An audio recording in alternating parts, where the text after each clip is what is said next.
Como les decíamos antes de la pausa, vamos a hablar de plaguicidas. Hay una jornada bien interesante que se va a desarrollar hoy en el Palacio Legislativo. Ya le vamos a estar dando algunos detalles. Vamos a recibir y a conversar en este ratito con Damián Marino. Es doctor en Ciencias Exactas, quiero leer bien los títulos, licenciado en Química, Orientación Química Orgánica de la Ciudad de La Plata, en la República Argentina. Una de las personalidades que está visitándonos por estas horas y que va a participar de este evento. ¿Cómo le va? Buenos días, gracias por venir. No, en realidad yo soy Bersaniasi, Marino es el otro disertante, pero también soy Damián, por eso es la confusión. Bien. Vamos a establecer casi que una especie de clase abierta, ¿no? Una charla desde la ignorancia, ¿no? De lo que le pasa a mucha gente que atraviesa este tipo de circunstancias, ¿no? Se habla de algunos temas, se menciona, pero uno no llega a tener la real dimensión de qué es lo que está aconteciendo. Vayamos por el principio. ¿Es para preocuparse? Claramente sí. Mire, yo soy médico especialista en medicina legal y soy docente en la Facultad de Ciencias Médicas en la Universidad de Rosario, en Argentina.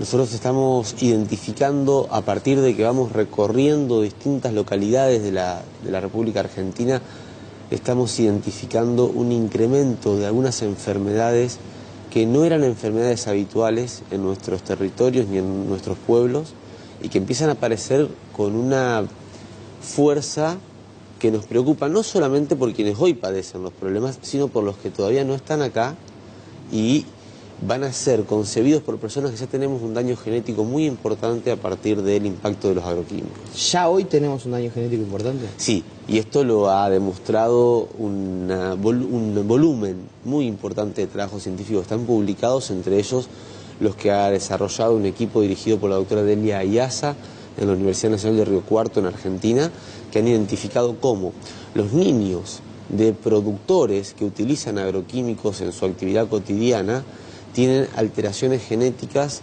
que en términos más científicos serían evidenciados por un daño que se denomina como micronúcleos, presencia de micronúcleos, o sea, las células tienen un núcleo. Es como que aparecen varios núcleos muy pequeños alrededor de ese núcleo que tiene la célula.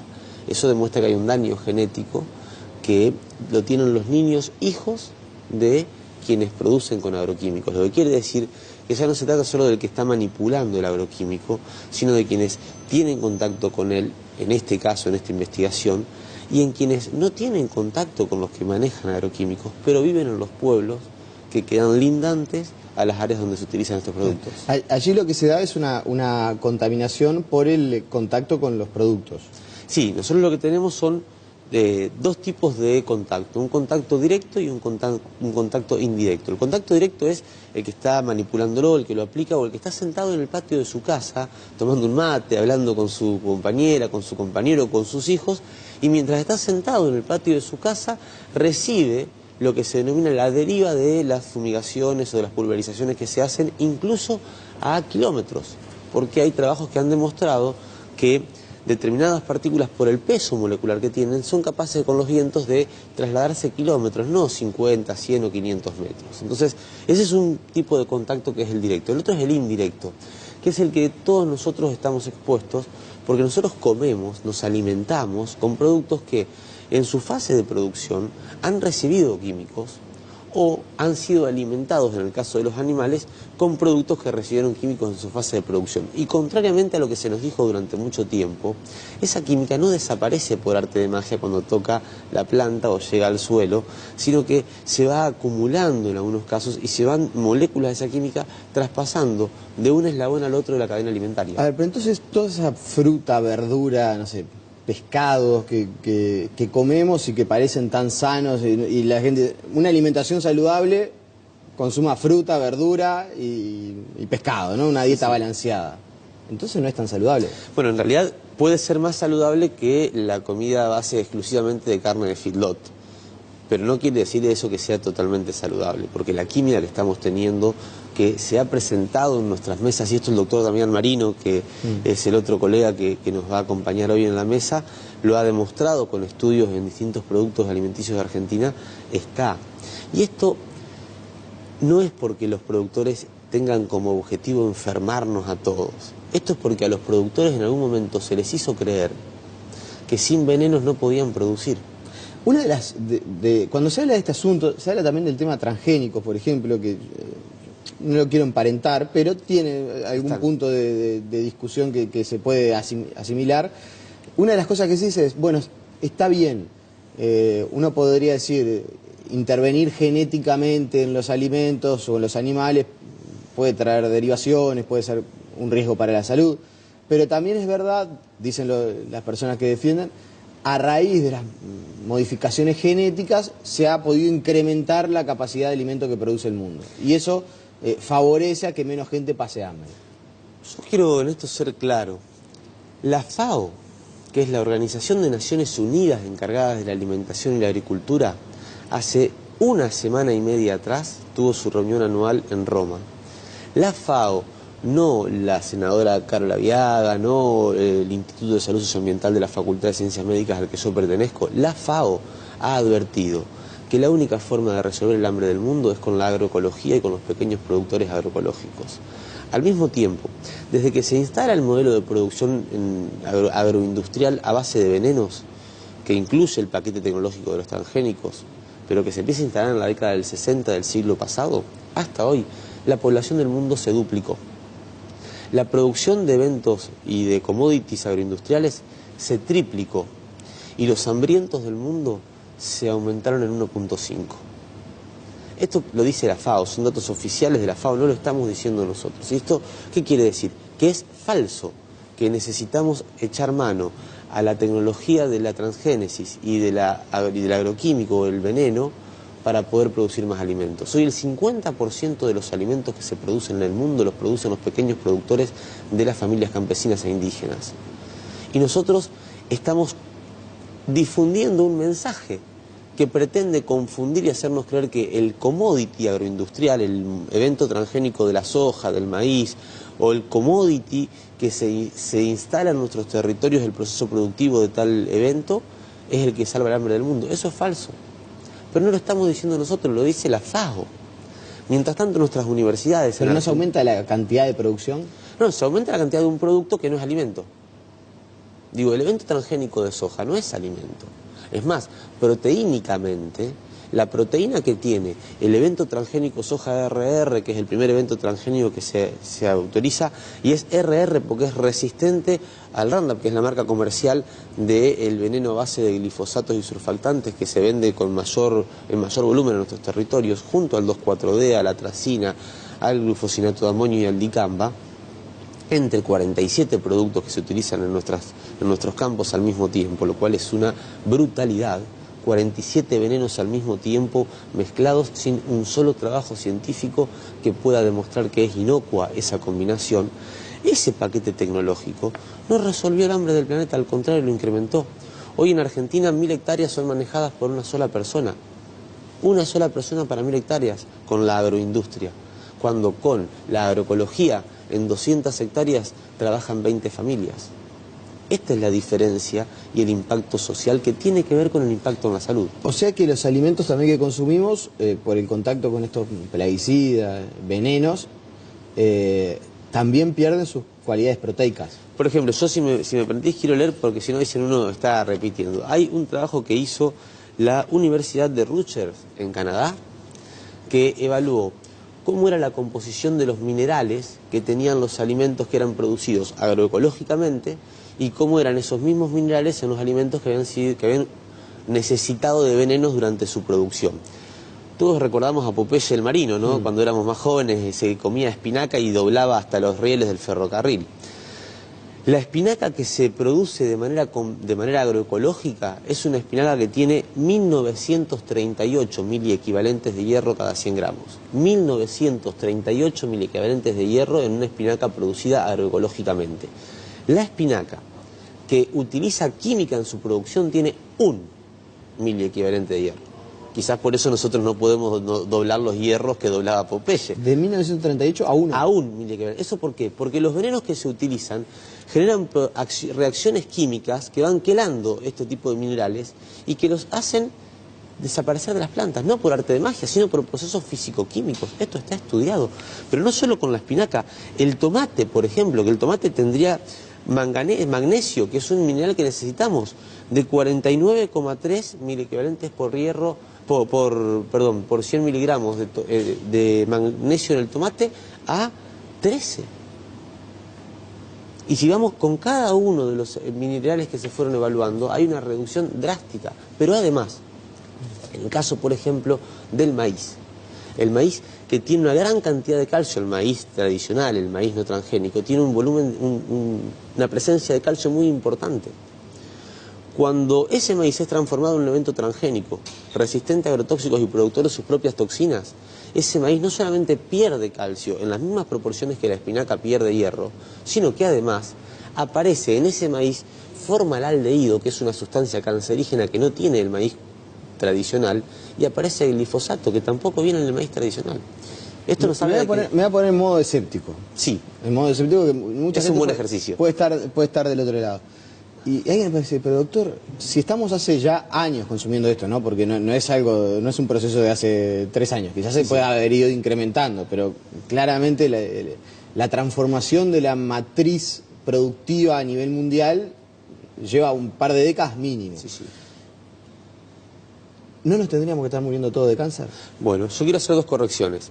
La transformación de la matriz productiva no es a nivel mundial, es en América Latina y en Europa Oriental. Europa Occidental está transformando su matriz productiva, pero hacia la producción de alimentos orgánicos. Está retomando, vamos a decir, los orígenes. Europa, ya en el año 2004, Frank Fischler, que era como el ministro de Agricultura de la Unión Europea, anunció que en Europa van a financiar y a subsidiar 2004, 14 años atrás, a los productores capaces de producir en calidad y no en cantidad, porque los europeos tienen que comer sano, decía Frank Fischler en abril del 2004. Hoy nosotros sí nos estamos enfermando de cáncer. Más que antes. Hoy nos estamos enfermando más que antes, y es algo de lo que vamos a presentar esta mañana en la jornada de hoy, organizada por el Senado, a la que hemos sido invitados por la senadora Carola Viaga. Nosotros vamos a ir a presentar y a compartir los resultados de trabajo que hemos realizado nosotros mismos. Tenemos 33 localidades censadas por nuestros estudiantes y nuestros equipos docentes en el corazón de la pampa sojera agroindustrial de la Argentina, que nos dan datos muy preocupantes respecto al incremento de los casos nuevos de cáncer en esas localidades, pero sobre todo en personas jóvenes. Porque uno dice, no, pero hay más cáncer porque llegamos más a viejo, como si llegar a viejo sería sinónimo de tener cáncer, cosa que tampoco es verdad. Pero estamos encontrando incremento de cánceres en personas jóvenes, sobre todo linfomas no Hodgkin, leucemias, pero además estamos encontrando un incremento de hipotiroidismo que es abismal. El hipotiroidismo, que es esta falla en la glándula tiroides, es una expresión de que a nivel hormonal estamos funcionando mal. Algo está ocurriendo que nuestras glándulas y nuestras hormonas no funcionan. Y si nuestras glándulas no funcionan, es como si en una orquesta le alteramos al director. Eso es para las personas que están en contacto directo. E indirecto también. Quienes están incorporando agroquímicos a través de sus dietas empiezan a tener otro tipo de problemas, en menor medida que las que están en exposición directa, claramente por los volúmenes, por los tiempos de contacto y por la secuencia en la que son expuestos. Aquí en el Uruguay trascendió hace algunos días que un estudio arrojó que el 96% de los peces analizados en el río Negro y en el río Uruguay contenían residuos de plaguicidas en su tejido muscular. El 96%. Esto, habida cuenta de la experiencia que ustedes tienen, yo decía en la previa de la entrevista, Argentina está, si bien Uruguay tiene científicos de primera línea, por un tema de escala, Argentina ha avanzado bastante en este asunto. ¿Es un dato muy preocupante? Claramente. Si casi 10 de cada 10 peces que están en nuestros ríos, que son una parte esencial de la cadena alimenticia, más allá de su impacto ecosistémico, están contaminados. Si nuestras frutas y verduras están contaminadas, a ver, salen de Uruguay las noticias de la miel contaminada con agroquímicos, de la carne contaminada con químicos, de las verduras contaminadas con químicos. Esto ha sido noticia en este país hace no mucho tiempo, y en Argentina ocurre lo mismo. ¿Alguien puede realmente en su sano juicio creer que con la tierra contaminada, con el agua contaminada, con los peces contaminados, con las plantas y las verduras y las frutas contaminadas, nosotros no vamos a estar contaminados. Bueno, yo me imagino a mucha gente del otro lado diciendo, ¿cómo hago para escapar de esto, no? O sea, ¿existe la posibilidad de que yo no me alimente con este tipo de productos? O sea, el que está del otro lado, que debe estar escuchando azorado, impactado, ¿no? Porque lo que yo siempre digo, no siempre nos podemos dar la oportunidad de hablar de estos asuntos. ¿Cómo hago? ¿Cómo hago para tratar de evitar este contacto con estos productos? Yo creo que el primer punto es no escapar, porque escapar nunca lleva a buen puerto. Y en todo caso es una salida individual. Yo me escapo y el resto que se embrome. Nosotros creemos, y lo digo como médico, como trabajador de la salud, que acá lo primero que tiene que haber es una decisión de fomentar políticas para la transición hacia un modo de producción libre de venenos. Nos han hecho creer que la única forma de producir es con venenos, y lo cierto es que si tiene veneno no es alimento. Entonces el primer punto es que haya una decisión política que tiene que hacer en la región. Digo, en Argentina estamos muy atrasados, pero muy atrasados en este tema, de empezar a estimular la producción de alimentos en territorios sanos, es decir, producciones libres de venenos. Y para eso tiene que haber una política de acompañamiento del Estado hacia los productores. De esto no tengo dudas. Ahora, mientras tanto, ¿qué hacemos? Privilegiar, o sea, que el Estado decide una política de privilegiar y apoyar, de alguna manera, de incentivar y estimular que la gente produzca sin veneno. Absolutamente, pero además eso lo que hace es garantizar que más gente tenga trabajo. Más gente teniendo trabajo en sus territorios, hay menos éxodo hacia las grandes ciudades, hay más arraigo, hay recuperación de territorios sanos que nos permiten construir nuestras historias y reconstruir nuestras historias en nuestros lugares de orígenes. Eso también es parte de la salud. Al mismo tiempo, en simultáneo con esto, tiene que haber políticas de los que consumimos, de elegir qué consumimos. En vez de ir al supermercado a comprar las frutas y verduras que vienen empaquetadas, que están cargadas de venenos, porque si no, no podrían llegar en tan lindo estado, lindo entre comillas, ¿no?, a la góndola del supermercado. Después visualmente de transitar, claro, tantos kilómetros, vayamos a comprar al productor. Y vayamos a hablar con el productor, a comprar al productor que produce sin venenos, porque los hay.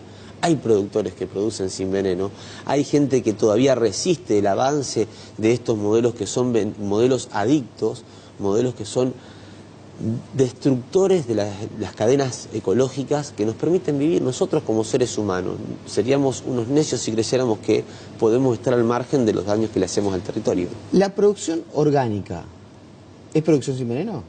¿Toda producción orgánica es toda producción sin veneno? Supuestamente sí. Nosotros lo que planteamos cuando hablamos de agroecología en vez de producción orgánica tiene que ver con que lo orgánico está asociado a un sistema de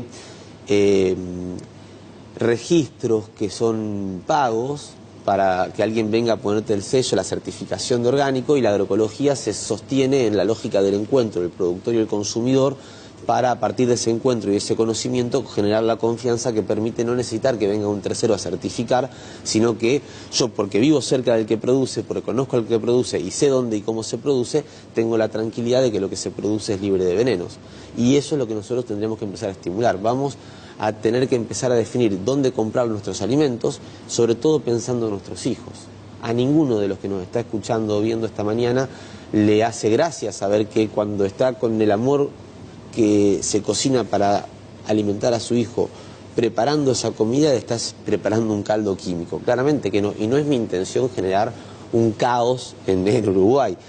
Lo que estamos diciendo es, la situación es grave, no podemos hacernos los desentendidos. Tenemos que saber, yo como médico, a ver si lo puedo hacer más claro, lo primero que aprendí es que tengo que saber hacer un buen diagnóstico si quiero hacer un tratamiento adecuado. Si no, ¿cómo voy a definir qué tipo de tratamiento voy a hacer en alguien si no sé cuál es el diagnóstico? El problema que hemos tenido hasta ahora es que, en general, nuestros gobiernos han preferido no hacer diagnósticos para no tener que asumir responsabilidades después respecto al tratamiento. Nosotros entendemos que el diagnóstico está hecho. No podemos seguir negando que el veneno que se produce como veneno, se patenta como veneno, se vende como veneno y se aplica como veneno, no es veneno. Y si es veneno, daña la salud y la vida.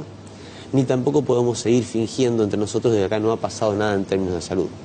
Que no se registre, que hace una decisión política de no registrar y de no generar la información primaria, no quiere decir que no esté ocurriendo. Una vez que hacemos eso, tenemos que empezar a transitar un camino hacia la agroecología que no es de hoy para mañana, pero que es necesario iniciar para en el menor tiempo posible limpiar nuestros territorios de commodities y de venenos. Bien, bueno, creo que fue bastante esclarecedor, me imagino. Usted dice, no quiero generar susto a la gente, pero queda la impresión, o por lo menos una especie de conclusión, que uno no sabemos lo que estamos comiendo.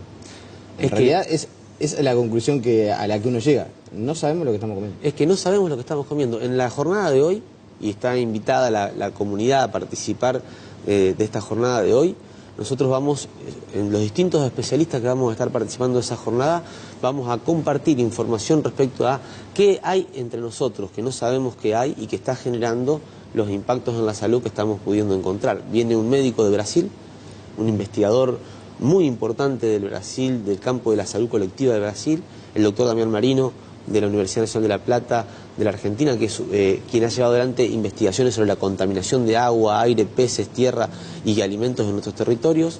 Van a estar referentes de aquí, de este país. Uruguay tiene mucha gente trabajando muy en serio en estos temas y bueno, nosotros también compartiendo un poco de nuestro trabajo. Simplemente para dar algún detalle, por si a alguien le interesa, es este viernes, o sea hoy, de 9 a 19 en la sala Acuña Figueroa del edificio anexo, ahí del Palacio Legislativo, en el anexo como se lo conoce, se llama Jornada Impactos y Análisis de Plaguicidas en Humanos en Uruguay.